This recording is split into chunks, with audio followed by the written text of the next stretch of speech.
Hi friends, welcome to Nadiya creatives. இன்றைக்கி நம்ம பார்க்க போகிறது முட்டை பிரியாணி. சிம்பிளாக எப்படி செய்யறதுன்னு வாங்க பார்க்கலாம். அதுக்கு முட்டை ஒரு 5 முட்டை எடுத்து வச்சுருக்கேன். நல்லா மீடியம் சைஸ் வெங்காயம் ஒரு 5 வெங்காயம் நீல வாக்கில் கட் பண்ணி வச்சுருக்கேன்.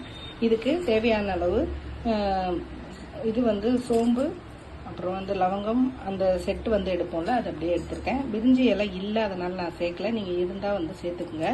நான் ஒரு குக்கரில் எண்ணெய், தேவையான அளவு எண்ணெய் ஊற்றிருக்கேன். நீங்கள் என்ன குக்கிங் ஆயில் யூஸ் பண்ணுறீங்களோ அதை யூஸ் பண்ணிக்கலாம்.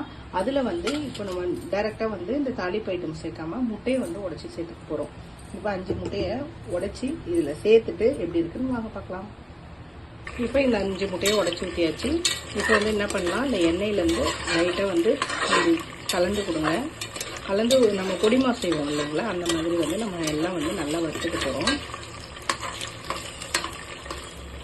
இதை நல்லா வறுத்துட்டு உதிரியாக பொடி மாஸ் மாதிரி வந்த பிறகு தான் நம்ம எல்லாம் சேர்க்க போகிறோம். ஏன்னா நம்ம எல்லாம் இப்போ வெங்காயம் தக்காளி எல்லாம் சேர்த்த பிறகு நீங்கள் முட்டையை உடச்சி ஊற்றுனீங்கன்னா அப்படியே எல்லாத்துலேயுமே ஒட்டிட்டு நமக்கு ஒரு நீச்சல் ஸ்மெல் வரும். இந்த மாதிரி வறுத்துட்டு செஞ்சு பாருங்கள், ஒரு நீச்சல் ஸ்மெல் கூட வராது. குழந்தைங்க எல்லாருமே வந்து இந்த முட்டை பிரியாணியை ரொம்ப பிரியமாக சாப்பிடுவாங்க. நல்லா பொரிச்சிட்டு நாங்கள் எப்படி இருக்குன்னு பார்க்கலாம். இப்போ இது பாருங்கள், எண்ணெய் வந்து பிரிஞ்சு வரும். இந்த அளவுக்கு நல்லா வந்த பிறகு நம்ம இந்த சோம்பு பட்டை லவங்கம் இருக்கு இல்லைங்களா, இது வந்து நம்ம சேர்த்துக்க போகிறோம். நான் வந்து ஹோம்மேடு கரம் மசாலா வந்து சேர்த்துக்கலாம் இருந்தால், நான் இல்லைன்றதுனால நான் இது சேர்த்துக்கிறேன். உங்ககிட்ட இருந்ததுன்னா நம்ம மசாலா ஆட் பண்ணும்போது கரம் மசாலாவும் ஆட் பண்ணிக்கலாம். இது சேர்க்காம கூட நான் அரைக்க டைம் இல்லாதனால நான் இதை அப்படியே வந்து ஸ்பைசஸ் வந்து சேர்த்துக்கிறேன். உங்களுக்கு அரைச்சி கூட சேர்த்துக்குங்க. இது கூட வந்து இப்போ வெங்காயம் நீல வாக்கில் கட் பண்ணி வச்சுருக்கேன். இந்த வெங்காயத்தை எல்லாத்தையும் சேர்த்துட்டு அதையும் நல்லா வதக்கிக்கலாம். இப்போ வெங்காயம் கொஞ்சம் கலர் மாறி வச்சு பாருங்கள். இந்த அளவு நல்லா வதங்கின பிறகு இஞ்சி பூண்டு பேஸ்ட் சேர்த்துக்கலாம். ஒரு 2 ஸ்பூன் அளவு சேர்த்துக்கலாம். சேர்த்துட்டு இதையும் நல்லா வதக்கிக்கலாம்.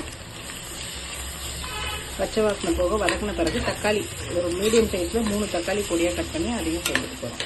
இப்போ இது நல்லா வதங்கிடுச்சு. இந்த சமயத்தில் வந்து நம்ம தக்காளி பொடியாக கட் பண்ணி வச்சுருக்க தக்காளி வந்து சேர்த்துக்கலாம். சேர்த்துட்டு இதையும் நல்லா வதக்கிக்கலாம் கொஞ்ச நேரம். இப்போ இது தக்காளி வந்து லைட்டாக தான் சேர்க்கணும், வெங்காயம் அளவுக்கு சேர்க்கக்கூடாது. சும்மா ஒரு 3 தக்காளி சேர்த்தா போதும். இதில் ஒரு கைப்பிடி அளவு புதினா, அதுக்கப்புறம் ஒரு கைப்பிடி அளவு கொத்தமல்லி.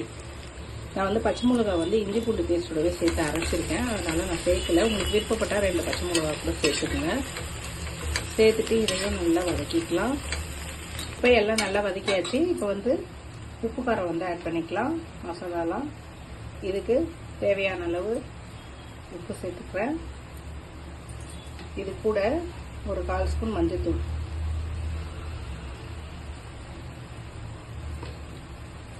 மிளகாத்தூள் ஒரு 3 ஸ்பூன் அளவு சேர்த்துக்கலாம்.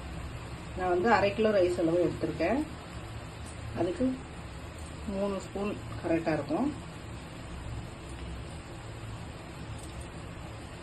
இப்போ இதை நல்லா வதக்கிக்கலாம். இப்போ நல்லா வதங்கின பிறகு இது தேவையான அளவு தண்ணி சேர்த்துக்கலாம்.